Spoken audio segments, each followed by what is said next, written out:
What's going on, guys? Welcome back. Jared here. I just wanted to give a quick rundown of the new budget Zoodiac deck that I've been working on.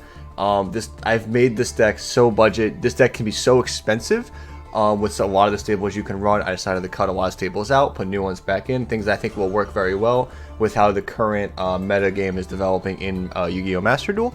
And I'm going to explain everything as I go through it by card, but I have chopped this all the way down to, I believe, only 3 or 4 ultra rares that you actually have to own or pull. So I think I made this very, very budget for you guys, and I hope you guys enjoy the deck. Before we jump into the profile, just a friendly reminder to subscribe. It helps encourage me to keep going and to make budget videos like these for you guys. So yeah, just jumping into the profile. We start with 3 DD Crow. I chose DD Crow because it's very, very good this format with Eldritch and Drytron running around so much. DD Crow being able to hit the Golden Ward and a lot of the Drytrons or the Ben 10 in the graveyard on the chain link to stop it from searching is very, very good. Also, it's only a super rare as opposed to like a majority of the rest of the hand traps, which are ultra rare. So yeah, I think this card is actually very underrated right now, and this could definitely win you some games and stop your opponent from playing. 3 Max C, this is the only like main ultra rare that you need 3 of, just because I think this card is insane, and no matter who you are, what deck you're playing, you should always have 3 Max C regardless. This is like the only thing that I could really go by that's like, there's not really much leeway behind this card. It's just that good, this format. So yeah, 3 Max C 100%. If you haven't crafted them, I would highly recommend crafting them. But just keep in mind, this game is more expensive than meets the eye. It's only seemed inexpensive because we were on release and we got a lot of free stuff. Once you get past this first batch of gems, you don't really have a lot to work with, and that's why I'm hesitant to craft things right now. So yeah. Next up is the Ash Blossom Joy Springs that you get in the bundle. Highly recommend taking that. That's why it's in here. It's just something that you can just get for free no matter what. Next up, we have the 1 Zoodiac Bunny Blast. It's just good recursion, extra name, not bad.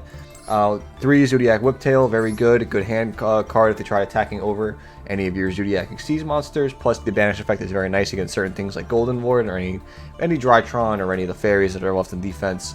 Definitely can help take them out, like Natasha and whatnot. We also have 3 Zoodiac Thoroughbred. This is probably your best starter of the deck, being able to discard to get something in the graveyard for Chalkanine. Maybe go for like a Mega Clops play, but that's up to you. 3 copies Zoodiac Ram. This is also like very, very good. Recursion if it gets destroyed. And then being able to stop targeting traps is also very, very strong. And then for the spells, we have the 1 Raigeki. This build is still going second, even though I made this budget. I made this a budget going second deck. I believe the Raigeki is something that you start with or get very early on. I don't think you have to pull this. I could be wrong, let me know in the comments. I don't remember. Same thing with the Monster Born. I'm pretty sure you just are handed these. You automatically get Monster Born Raigeki, so that should keep this down to a budget level.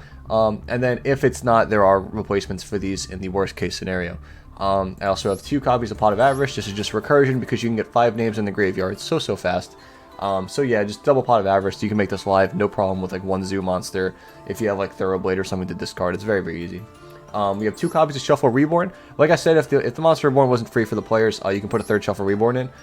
It's pretty much what it does what you want it to do. It's a Monster Reborn for any Zoodiac monster, so you can just succeed with it regardless.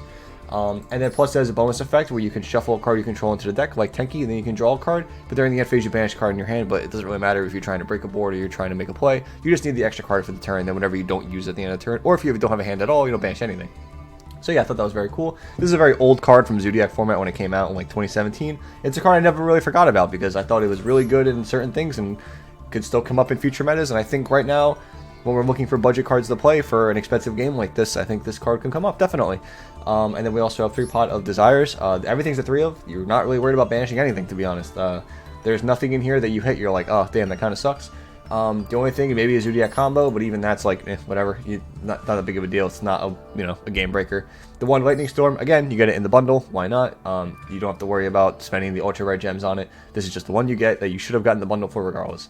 3 copies of Tenki, it's the Searcher, I'm not going to explain it too much. 3 copies of Book of Moon, 3 copies of Chalice, and 3 copies of Cosmic. These are very board-breaking cards that are low rarity. Like Chalice could be considered a replacement for Forbidden Droplets. Book of Moons could be considered replacements for any other going second cards. Like, I know I don't want to play evenly matched in this deck because you want to be able to make Zeus, but just any going second card, really, maybe more Lightning Storms or any more hand traps, stuff like that. Just stuff to keep in mind when you're going through this deck. And the Cosmic Cyclones, I think, is just a good card to own. It's only a super rare, and I think it can come up in a lot of different metas, even though there's no side decking in Yu-Gi-Oh! Master Duel. It's still very, very good as long as Elwich is just as good as it is now. But, you know, there's still going to be banlists in the future for Yu-Gi-Oh! Master Duel, so it kind of depends on how that goes. And then we have the one Zoodiac combo. This is really just a discard off the Zoodiac Thoroughblade, so that you can, just being another pot of avarice that's in-house, like an engine, for the deck itself. It's definitely very, very good. So yeah, it's 40 cards, very easy. And then for the extra deck, it's kind of where more of the ultra rares you have to actually craft are. But if you get the secret pack, it's very, very helpful. But again, it's not a big deal. If you secret pack the Zoodiacs, you should pull a Trident. And then you can just use any others for the last 3 ultra rares that you need. So yeah, we have the one Utopic F-Zero and the Utopic Future Draco Future. Just really, really good card. Really easy to make too with Chakanine. I really like. I wish there was a way to cut these cards for being, you know, ultra rares. But you know, if you want to make my logic is I want to make a good competitive deck for you guys, not just something that's like I could just put budget in and then just be pissed deck. Like if you play it on the ladder, like this is something that you can go into the ladder and win with.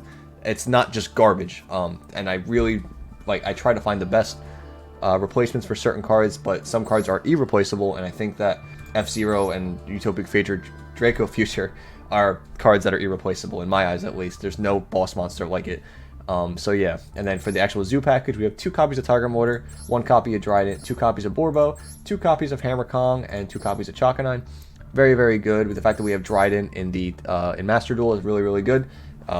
Being able to recycle it with things like Combo and Pot of Avarice, just things to keep in mind, or bring it back with Ram. Just really, really good stuff that we don't have this legal right now. So it's nice that we can use it in this to be able to play. It makes Zoodiac good again, you know what I mean? I'm all about more opening up decks to use. And then following that, we have the one Joe Driver Vesperado. This card's okay. It's just a good fill spot. If you get hit with something, maybe you can just drop it on one of your Exceeds, and then in that following turn, be able to follow it up with the next card with the Divine Arsenal Zeus. I know this is an Ultra, but like the whole deck is based on Zeus, right? Like you just have to play Zeus. This card's just absolutely ridiculous, being able to clear the board multiple times and send away. It's just so crazy. Like another one that you just have to play. And then following up, we also have the one Gravity Controller, just for a Link 1, and then we have the Infinitrack Fortress Megaclops. Again, there's a combo with this card, and some decks just cannot out this card. Very good card, probably replaceable, to be honest. You could play this with maybe like a Spirit Charmer, maybe like a Nightmare Phoenix or something. Something more simple, but it's up to you. I think this is probably like the least important ultra rare, in my opinion, but something to keep in mind when you're making this deck or playing this deck, and however like tier of importance to actually make it yourself. But yeah, that's the deck. I hope you guys enjoy. I hope you climb well with whatever deck you're choosing to play, and let me know down in the comments what you're playing in Yu-Gi-Oh! Master Duel. I'm actually really curious. So I'll catch you in the next video, hopefully tomorrow, and yeah, have a good night. Bye.